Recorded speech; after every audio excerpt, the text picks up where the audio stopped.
యథార్థ కాదు యాక్చువల్గా రైతుల గురించి తీసిన సినిమా ఇది ఎవరినో కించపరచాలనో ఎవరినో హేళన చేయాలని తీసిన సినిమా అయితే కాదు. రైతులు ఎలా అయితే భూమిని ఇచ్చారో రాజధాని కోసం, ప్రభుత్వం ఎలా అయితే భూమి తీసుకుందో రాజధాని కోసం, తర్వాత ప్రభుత్వం ఏ విధంగా అయితే ఆఫ్ చేసిందో, ఎలా స్టాప్ చేశారో కేవలం జరిగినాయే చెప్పారు తప్ప ఏ కల్పితాలు కానీ హేళన కానీ లేవు. ఇది నంబర్ 1గా ఉంది. ఏం జరిగింది ప్రభుత్వానికి రైతులకి మధ్య, తర్వాత ఎక్కడ ఆగిపోయింది, ఎక్కడ ఆపేశారు, దాని గురించే తీశారు. జరగబోయేది ఏంటనేది కూడా ఫిక్షన్గా చూపించారు. సో ఇది చాలా బాగుంది సినిమా. ఇదేమి ఎవరిని కించపరచాలని కాదు, హేళన చేయాలని కాదు. బట్ దురదృష్టవశాత్తు ఏపీలో ఆపటం జరిగిందని విన్నాము. బట్ వాళ్ళు కూడా చూస్తే సినిమా ప్రతి ఒక్కరూ ఇది ఏంటనేది నిజాలు తెలుస్తాయి. రైతులకి ప్రభుత్వానికి జరిగిన ఒప్పందం ఏంటి, అసలు రైతులు ఎందుకు ఇలా నలిగిపోయారు, రైతుల బాధలు ఏంటనేది కళ్ళకు కట్టినట్లు కళ్ళు చెమర్చేలా చూపించారు. Hats up to cinema. ప్రతి ఒక్కరు చూడాలి, ప్రతి ఒక్కరు అభినందించాలని కోరుకుంటున్నాను. ఖచ్చితంగా ఈ సినిమా ఎవరైతే చూస్తారో సగటు ప్రేక్షకుడు ఎటువంటి ఎక్స్పెక్టేషన్స్ ఏ పార్టీకో ఏకో సంబంధించిన విషయం కాదు. ఇది తనే రైతు అయితే, తనే రైతు బిడ్డ అయితే, తనే ఎలా అయితే ఫీల్ అవుతాడో ఆ ఉద్దేశంతో కనుక వెళ్ళి థియేటర్లో సినిమా చూస్తే ఇది వాస్తవం, అసలు యథార్థ కాదా ఇది యాక్చువల్గా ఎలా జరిగింది, అసలు ప్రభుత్వానికి రైతులకి మధ్య ఒప్పందం ఎలా కుదిరింది, రైతులు ప్రభుత్వానికి భూములు ఎందుకు ఇచ్చారు, రైతులు భూములు ఇచ్చేటప్పుడు సపోర్ట్ చేసిన వాళ్ళందరూ తర్వాత ఎందుకు వెనక్కి తిరిగారు, వీటన్నిటి మీదే ఇప్పుడు ఇది సినిమా బాగా తీశారు. జరిగినదే చూపించారు. ఎక్కడ హేళన కానీ కించపరచడం కానీ ఏమి లేదు. ఇది ప్రభుత్వానికి రైతులకు మధ్య జరిగిన ఒప్పందం. రైతులకు న్యాయం జరగాలనే సినిమా ఉద్దేశం. ప్రతి ఒక్కరు చూడండి, ప్రతి ఒక్కరికి నచ్చుతుంది. Thank you. ఏం జరిగింది అదే తీశారు. అసలు ఏపీలో ఎందుకు ఆపేశారు కూడా తెలీదు.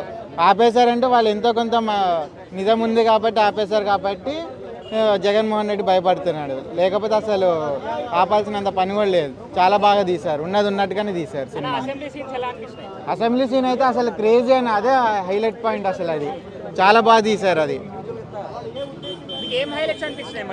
మెయిన్ అయితే అసెంబ్లీ సీన్ అన్న. అసెంబ్లీ తర్వాత రాజధాని పాదయాత్ర, మహాపాదయాత్ర, ఆ రెండు సీన్ అయితే హైలైట్. అసలు సినిమా మొత్తానికి అదే హైలైట్. అసలు రైతుల గురించి జెన్యున్గా చూపించారు. కరెక్ట్గా ఏమైందో అదే చూపించారు. చాలా బాగా తీశారన్న సినిమా అయితే. అది టైటిల్ పేరులోనే ఉంది రాజధాని అనేది. So we all of know how much importance for capital city. So మనకే కాదు ప్రతి ఒక్కరికి రాజధాని అనేది ఎంత ఇంపార్టెంట్. లైక్ చదువుకోవడానికి కానీ, ఎడ్యుకేషన్ జాబ్స్కి కానీ, లైక్ ఎంత ఒకటి. ఇప్పుడు సపోజ్ ఎగ్జాంపుల్ ఒక బిల్డింగ్ కన్స్ట్రక్షన్ తీసుకుంటే దాని మీద ఎన్ని డిపెండ్స్ అయి ఉంటాయి. Like transport, labour charges, paintings, iron, steel and all those things.